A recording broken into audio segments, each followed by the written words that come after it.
Бул Юпитер. Күн системасынын эң чоң планетасы. Анын бороондору миңдеген жылдар бою уланып келет. Атмосферасында катуу бет жок. Ал эми магнит талаасы Жердикине салыштырмалуу 20 000 эсе күчтүү. Бүгүн Юпитердин таң калыштуу сырларын ачабыз. Ассаламу алейкум достор. Сиздер менен кайрадан жолугушуп турганыбызга кубанычтабыз. Бүгүн сиздер менен Юпитер планетасына саякат жасайбыз.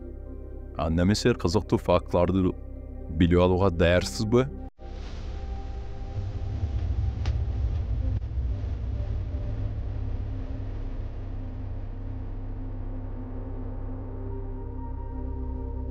Юпитер Күн системасындагы эң чоң планета.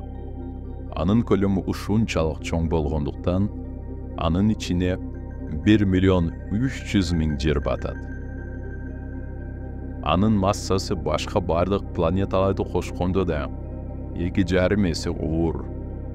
Бирок ал ошентсе да Күндүн 1% гана түзөт.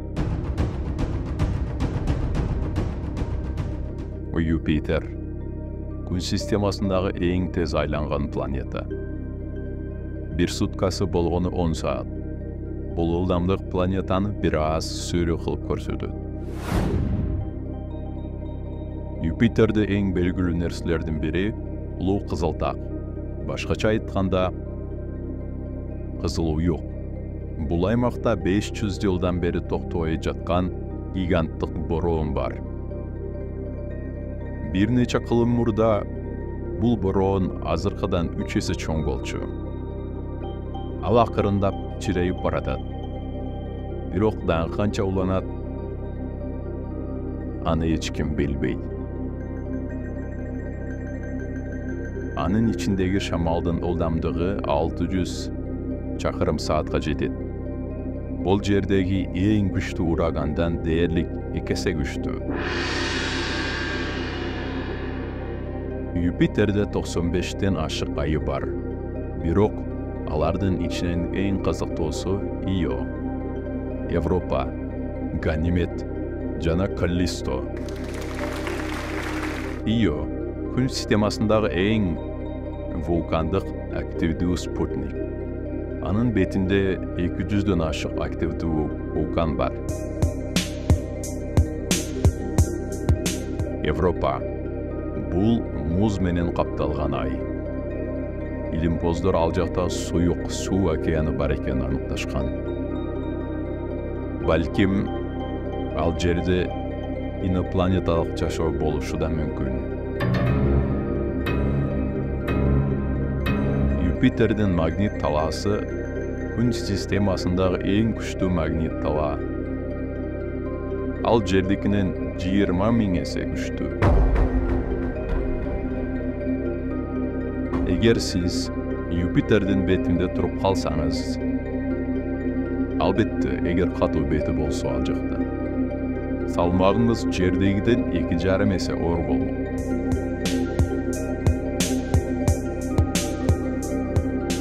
Юпитер бизди коргойт.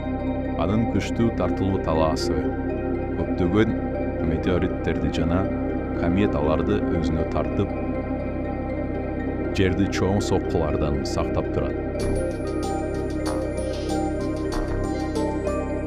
1994-жылы Шумейкер, Леви 9 кометасы Юпитерге урунуп, анын бетинде жер чоңдугундай жарылуу пайда болгон.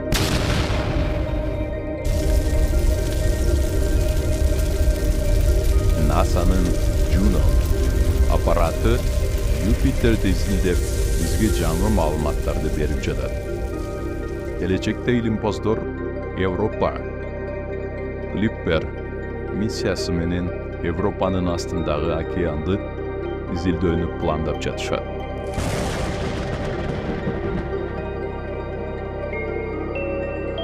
Юпитер бул жөн гана чоң планета эмес, ал бизди коргоп турган кызыктуу спутниктери бар жана биз үчүн дагы эле сырдуу бойдон калган уникалдуу дүйнө. Юпитердин 4 негизги спутниги жана алардын изилдөөлөрү. Юпитерде 95-тен ашык айы бар. Бирок алардын эң белгилүүлөрү Ио, Европа, Ганимед жана Каллисто. Бул 4 спутник Галилео Галилей тарабынан 1610-жылы ачылгандыктан аларды Галиевдик айлар деп аташат. НАСА жана башка космостук агенттиктер бул спутниктерди Voyager, Galileo, Juno жана башка миссиялар аркылуу изилдеп жатышат. Ио спутниги Күн системасындагы эң активдүү вулкандык дүйнө. Юпитерге эң жакын Галиевдик спутник. Күн системасындагы вулкандык жактан эң активдүү ай. Бетинде 200-дөн ашуун активдүү вулкан бар.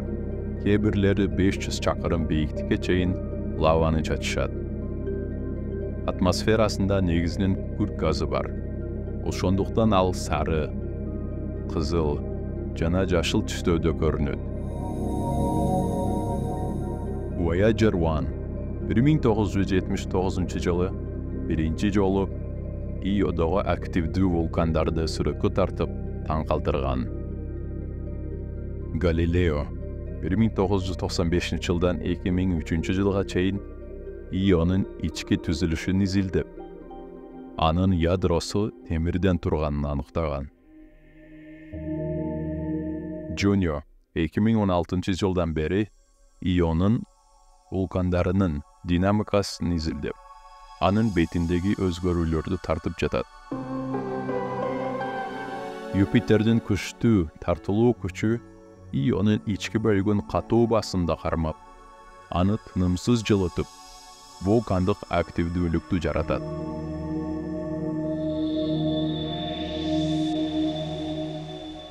Европа. Жашоо болушу мүмкүнбү? Бетин калың муз катмары каптап турат. Анын астында суюк суу океаны болушу мүмкүн. Жердеги океандарга окшош түзүлүшкө жана туздуулукка ээ болушу ыктымал. Юпитердин тартылуу күчү Европанын ички бөлүгүн жылытып, муздун алдындагы сууну суюк абалда кармап турат. Галилео 1995-жылдан 2003-жылга чейин Европанын үстүнкү катмарынын астында суутек жана чыкылтек бар экенин аныктаган. Hubble Space Telescope 2013-жылдар Европада муз астынан суу буузу атылып чыкканын байкаган. Европа Клиппе НАСА 2030-жылдары Европанын океанын изилдеп, жашоо болушу мүмкүнбү деген суроого жооп издей турганын алгачкы миссиясы. Европанын астындагы океанда бактерия сымал жашоо болушу мүмкүн. Эгер андай болсо, бул күн системасындагы жерден тышкаркы жашоону табуунун биринчи далили болот. Ганимед Күн системасындагы эң чоң спутник. Күн системасындагы эң чоң спутник ал Меркурийден да чоң. Өзүнүн магнит талаасы бар. Бул спутник үчүн уникалдуу касиет. Анын муз каптаган бети астында суюк суу океаны болушу мүмкүн. Калың муз катмарынын алдында 100 чакырым тереңдиктеги суу катмары болушу ыктымал. Voyager 1 1979-жылы Ганимеддин деталдуу сүрөттөрүн тартып, анын уникалдуу түзүлүшүн көрсөттү. Галилео 1995-жылдан 2003-жылга чейин Ганимеддин магнит талаасын тартып, анын темир ядросу бар экенин ачыктады. JUICE ESA 2030-жылдары Европа космос агенттиги Ганимедди изилдөө үчүн JUICE миссиясын жөнөтөт. Ганимедде жерге окшош тектоникалык активдүү болушу мүмкүн. бирок атмосферасы өтө сейрек болгондуктан жашоо табуу кыйын.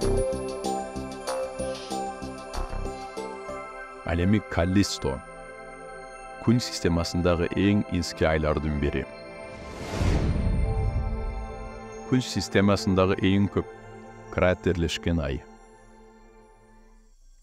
Анын бети 4 миллиард жыл мурун пайда болгон. Бул күн системасынын эң байыркы объектилеринин бири. Ганимед сыяктуу эле муз катмарынын астында суу бар болушу мүмкүн. Атмосферасы өтө жука. Негизинен көмүр кычкыл газынан турат.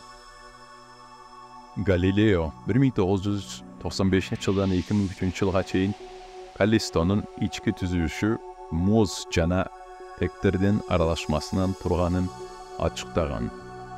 Жуис 2030-жылдары бул миссия Каллистону да изилдеп, анын астындагы суунун болушу мүмкүн экенин тактайт.